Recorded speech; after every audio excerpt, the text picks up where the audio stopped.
14 WILI and 95.3 FM presents Hometown Threads, a closer look at our community and the people that make it go. Every week, you'll hear uplifting stories from our local businesses and our neighbors. Now, here's our host for Hometown Threads, Keith C. Rice.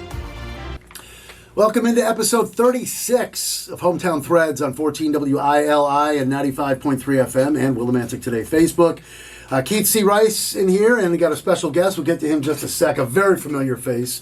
Hometown Threads comes your way every Tuesday on the radio at 5:05, brought to you by Liberty Bank, Be Community Kind, with three great local locations. Gateway Commons, West Main Street, Willimantic. That branch is run by my lovely wife, Marianne Gargoni. Across the street, 679 Main Street, Willimantic. It's across the street from the radio station. And, of course, Route 195, Mansfield, Liberty Bank, Be Community Kind. J. Matt Rupar. Say hello to the fine folks. Hello.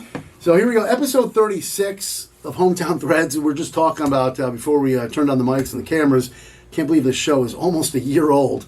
It's coming on, middle of November will be 1 year for Hometown Threads. I want to thank all the guests and, of course, Liberty Bank and J. Matt Rupar and everyone who's made this show possible. And one programming note, this is Tuesday, September the 5th.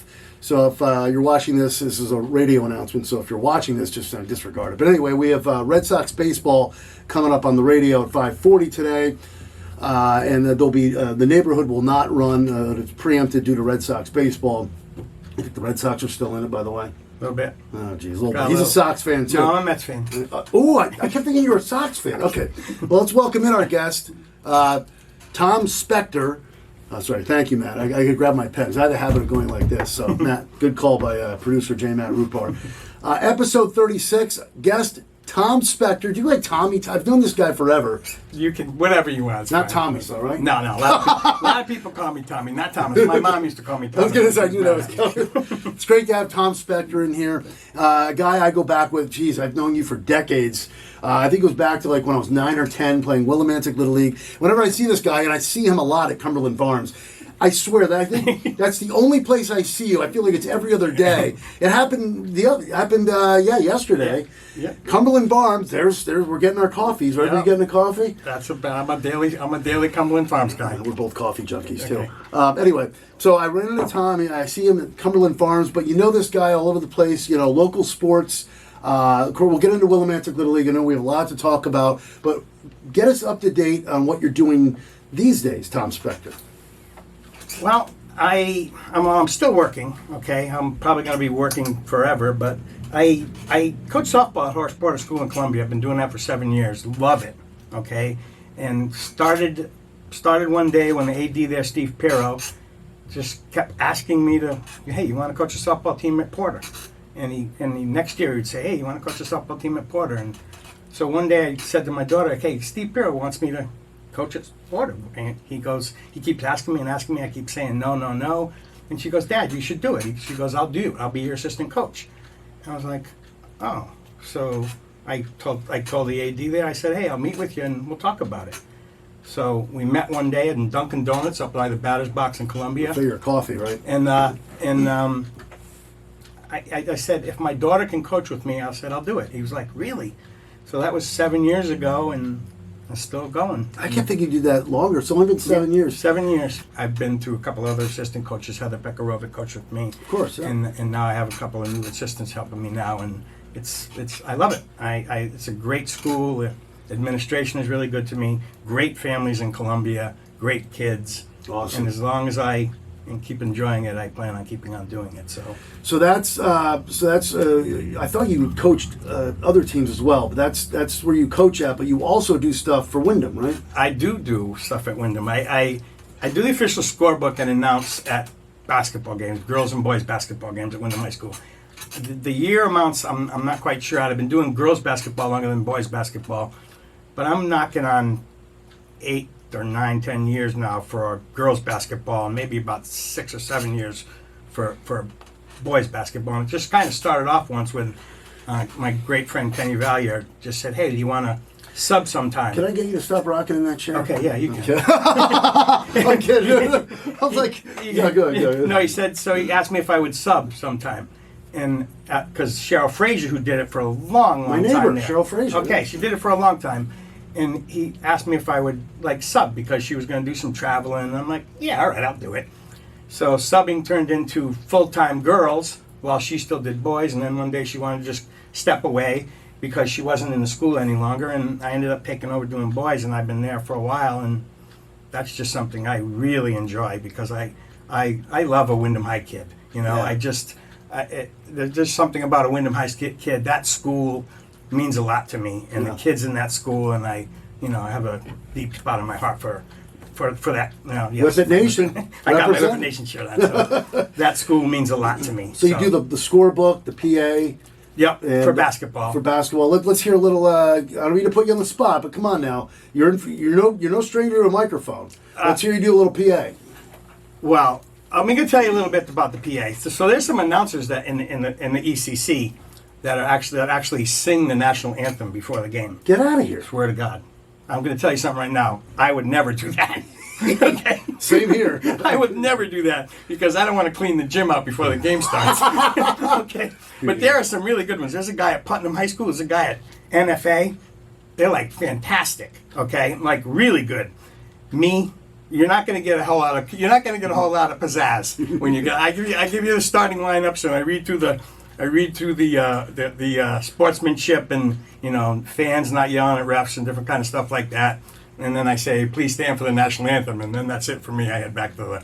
I'm a little jealous because I love doing PA. So do you? So you would probably get a lot more. They would get a lot more out of it if you did it. No, rather I'm sure than you me. do a great job. But I have always once in a while sticking my neck out there. So if anybody, I may put a post if any high schools are looking for a fill-in PA person, I would love to freaking. Really? Huh? I did it for American Legion years ago. Okay. Back when like Pekarovic, Busky, and those guys were Howdy were all playing because I was buddies to those guys, and so yeah, I remember that's when they played at the old Eastern Alumni Field. Okay. So. Yeah, I'm no stranger doing public address announcing. It's Okay. a lot of fun. So you do that as well. Yep. This year I'm going to do soccer as well. Adding soccer to the list. Yeah, I'm adding soccer to the repertoire. Okay, I'm not a big soccer guy, but I'm going to do soccer. Zach Kanopka, the AD up there, fantastic job. Sends me a text. Soccer at Wyndham, right? Soccer at Wyndham, boys and girls soccer. I'm going to do the scoreboard and announce. And he texted me out of the blue recently, and he said, "Hey, I don't have anybody to do the board and do announcing for soccer." He goes, "I thought about you." And I said, "Oh, let me think about it a little bit. Let me look at the schedule." And the schedule kind of works for my work schedule. So I said yes. So he was pretty excited. And so I'm going to do that. And, I help with the booster club. So we do basketball games. Wow. We do football games for high school, sell food and stuff like that. And So let me ask you this. I'm not a big soccer guy either. I guess soccer PA has got to be a little different than basketball because, you're I'm assuming during a basketball game, you're doing each basket, right? I'm not. You're just doing starting lineups. Exactly. I'm not. Okay. I'm So not. they don't have you do like basketball, blah, blah, blah. No.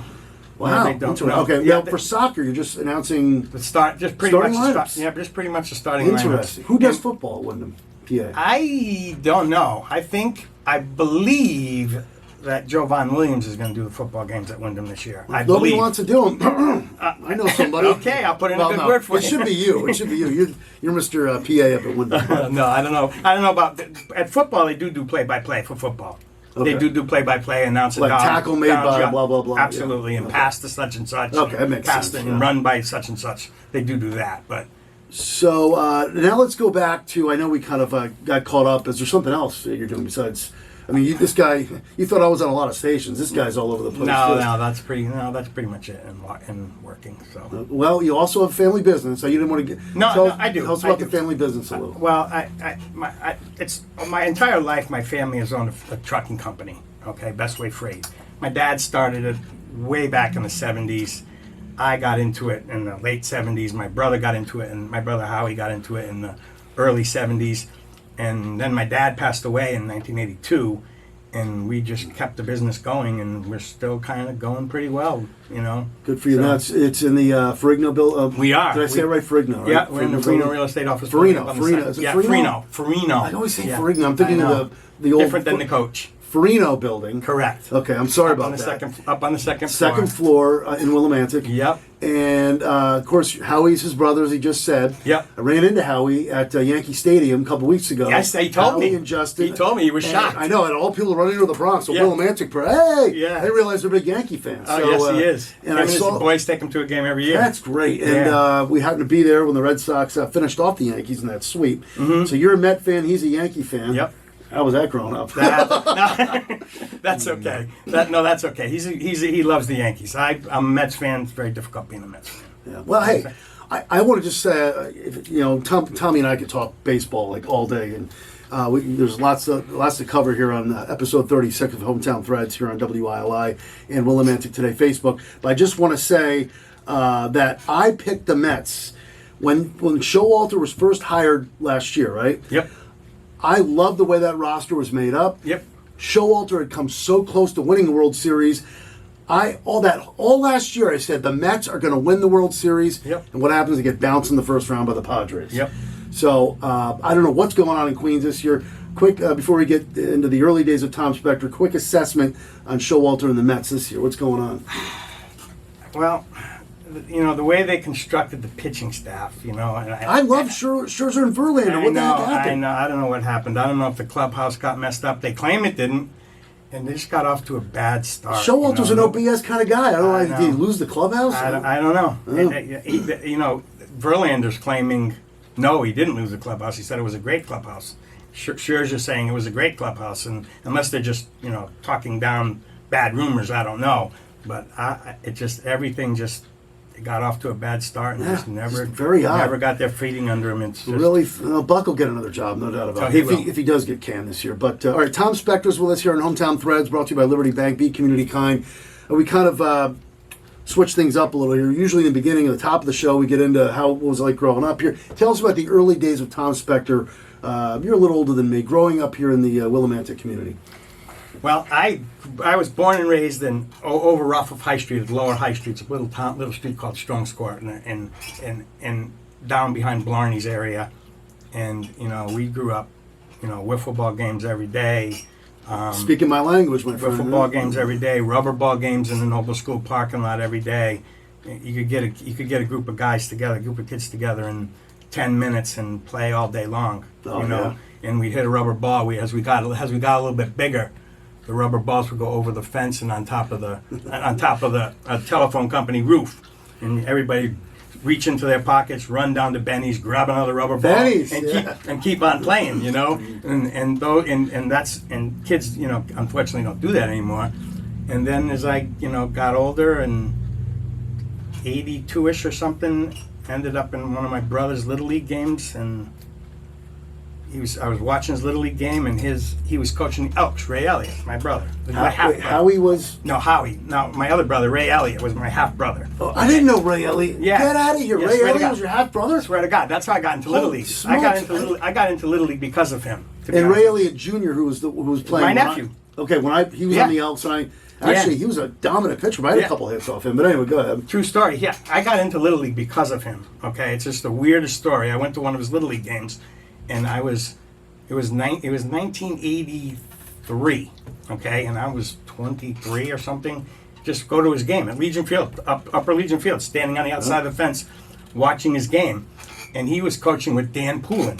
You know Dan? Yep. It's Jamie's dad. Of course, Great Dan Poulin. Oh, yeah. And he was in the dugout, and Dan had to leave for a wedding event or something, middle of the game. So my brother says, hey, can you jump in the dugout and do the scorebook for me? I'm like, oh, all right, sure. And how old are you at this point, probably? 22. Okay. Or 23. Right. Okay. And he says, can you jump in the dugout and do the scorebook for me? I'm like, yeah, all right, sure. So in the dugout I go. It's like half the game left. And I was like, wow, this is fun. I'm talking to some of these kids, and game's going on. They're behind. They come back. They win. I'm like, whoa, that was fun, So fast forward, the season ends, and he said to me, you should coach Little League. You should coach your own team. So next Little League season starts. They're at a Little League meeting, and a team needed a coach, American Thread.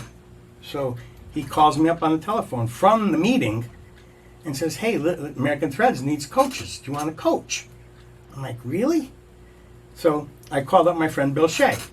Just on the spot. You know, Yeah, and I you know remember Bill that. very well. Of course. American I call him Bill. up and I go, hey, there's a Little League team open in town. And we were working together. There's a Little League team open in town. I go, you want to coach together? He didn't even hesitate. He was yeah, sure. So we started coaching Little League together. And this is where I kind of come into the picture. And I first met Tom. Again, I was 9, 10 years old. I was a medical pharmacy. Now we're going to talk a little Willimantic Little League because this is another thing. Yep. Tom Spector and I, we could talk about this all day. Yes, we could. So many great memories. Yes, we so could. Tom and Bill Shea take over coaching American Thread. Were they a new team or did you replace? No, we replaced some people. Okay. They had been around for a while. Now, Yep. and you're going to help me with this. I'm going to try and name all the teams. Now, when I, what was this? Did I come in the league in, so I must have come in 83, 84. 83, because 84, I'm sorry, was that memorable Medical Pulaski final. Yep. And I was 12, so I must have started in 80. Anyway. Yep. You were in your first couple years coaching. Yep. So let's see if you can name all the teams. American Thread, Medical Pharmacy, Pulaski, Elks.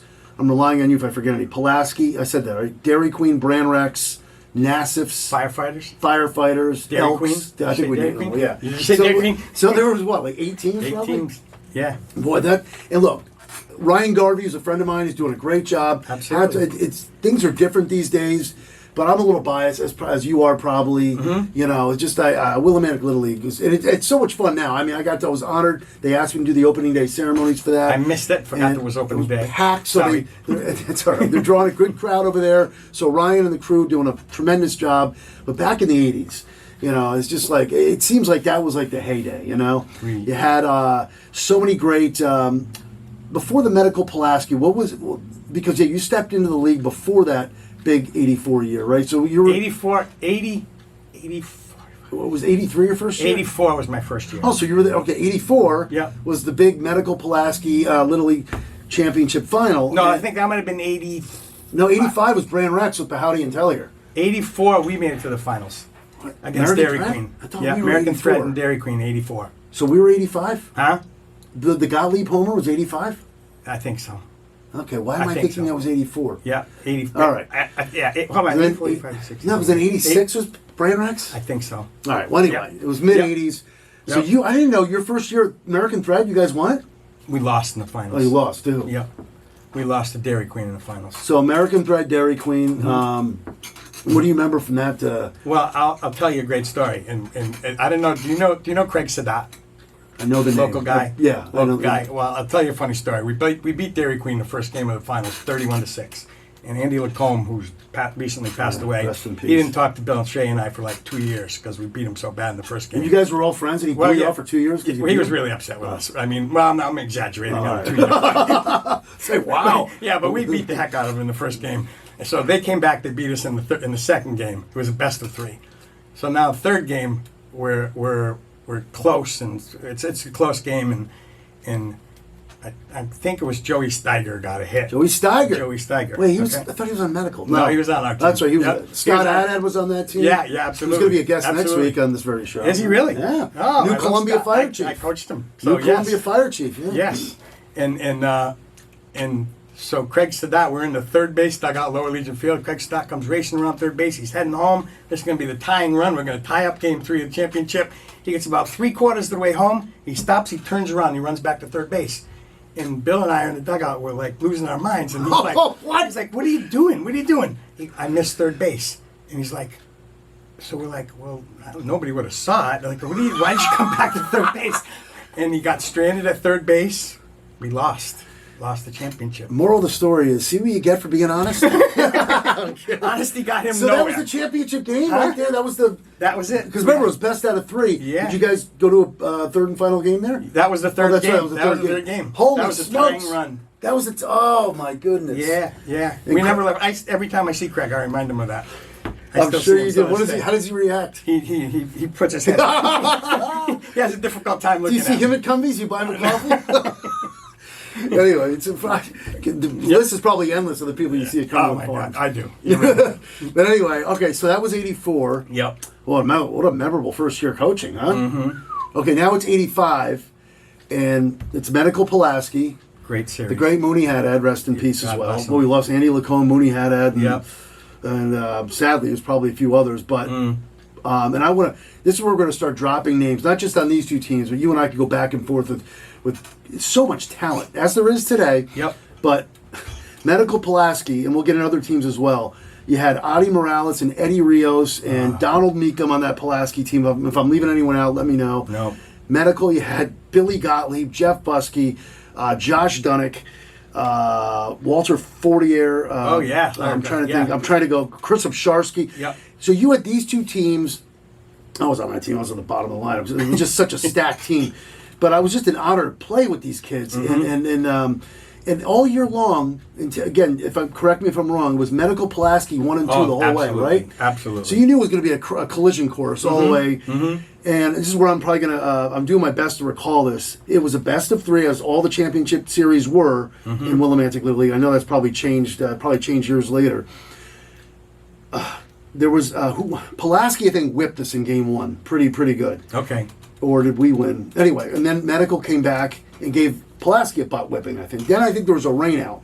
That might have been vice versa. Maybe we beat up on them in game 1 and they beat up, and that could have went either way. I think there was a rain out in between there. I don't know how well you remember this. Okay. I know you were there probably I watching. probably was. Game 3, it was must see. I remember the Lower Legion field was packed. And now I'll go late to the game. It's Pulaski's up 5-4. I think. Wait, did somebody make it out? No, Greg LeClaire gets on. Remember Greg LeClaire? He was another. He was also on our team. He might have led off. Maybe. Anyway, I walked by the skin of my teeth, and I represent. I think I might have led off of the walk. I represented the tying run, so I'm on first base. Or LeClaire got on before me. LeClaire gets a second, and I get the walk by the skin of my teeth. So it's first and second, 1 out, I believe. I don't know. I forget who made the out. Then Gottlieb steps up in a 5-4 game, and I don't know if that ball still landed. That ball's still flying on Wyndham Road. I don't know if it's landed yet, but That big home run. wow! And I that was a shot. Oh, there was a pitching changer because Morales pitched his butt off. He was always so tough to face. Artie was awesome. Oh, he was one of the best pitchers in Willimantic Little League history. Absolutely. And poor Eddie Rios, who was such a good kid, comes in there, and he was a good pitcher as well. And served up a meatball to Gottlieb, and we had just so many good hitters on both those teams, and it was an epic finish. It was on the back page of the Chronicle. I still post it on Facebook every now and then. I'm there waiting for my high five at home plate, and I still touch. Billy's out in Vegas now, and he loves, reflecting back on that from time to time. But what do you remember from some of those teams? And of course, the Howdy Tellier run was the year later, and I'm good friends with both those guys to this day. And boy, they were dominant as well. Probably and I think I might have mentioned just to you before that in my run of times being in Willimantic Little League was the most dominant Little League team. The 80s? And the most since in the time that I was in Little League. When you were in Little League. Well, in the amount of time that I spent in the Willimantic Little League, that P. Howdy Tellier Little League team Brand Rex team was amazing. Yeah, they were. That was must see too. I mean, I had just gone into senior league, and I remember my sister Nancy was a year and a half younger than me. She played. I remember, and I'm really good friends with Mike. But every time she'd step, I even told Mike this. Every time she'd step in the batter's box to face Mike, I would turn my head. I can't watch this because Mike was pitching like what 60 miles an hour. He was scary. Good, he'll be watching this show. He's probably watching. And hi, Mike. and I'm in a fantasy football league with Jason Tellier too. So I talked to both those guys. Pretty frequently. There were we should mention some other names. Juan De Jesus was a dominant pitcher. I have a great Juan De Jesus story. Oh, tell it, please. Well, this is our first year of coaching Little League. Bill and I were standing behind home plate, and we inherited a couple of good players. And one of them was this kid, Felix Rodriguez, okay? And his father was there, and he had a very thick Spanish accent, and he came up to us. So this is Efrod? Huh? Felix Efrod? Yeah, Felix is senior. I think he might have been Felix as well. And he came up to Bill and I, and he had introduced himself to us, and he's talking about this guy that was trying out, his nephew, Juan De Jesus. And he said, take Juan, he's good, right? So he went through tryouts, and, it wasn't the most impressive tryout. Let's put it to you this way. Really? Oh, wow. yeah. Let's say it wasn't the most impressive tryout. So he probably slithered down into the 3rd round, maybe the 4th round. Dairy Queen took him. Okay. Yeah, Dairy Queen. Yeah. So and he didn't have the best of tryouts. So we didn't end up with them.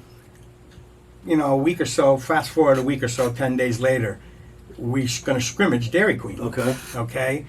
So up to Blad he comes, and you know, first game against us, first at bat at Memorial Park. Oh, Memorial Park. And almost put one on the gas station across the street at Tingley Street. And it's like, oh my God. This kid was picked up the fourth round. Yeah. And then he comes in and pitches, and he dominated. Yeah. He remember him. He had two fantastic seasons for Dairy Queen. I think they must have won a championship. So quickly here, I know we got to. I can't believe I told you the show would fly by. We could go on and on and on. There's so many. What was another player I wanted to mention? The Angel Rios, Hurley's. You Yep. go right down the line. Yep. Is there a couple other you want to mention? Because I know there's so many kids. Well. What couple kids that stand out? Maybe on your team. Well, my 1992 team, which the Dawson brothers, Kareem and the Van Dawson. Wait, you kept coaching Andy, into the 90s? Yeah. All right. Andy Gonzalez was on that team. Okay. I won the championship with that team, and I had this kid, Andre Rivas, who his mother came to tryouts came to registration one night and was standing outside, and I said, and she goes, "Is this the field that they play on?" I go, "Yeah." She goes, "This field's too small for my son." I go, what? She goes, "We just moved here from New York." She goes, "This field's too small for my son." I go, "Are you signing your son up tonight?" She goes, "Yes."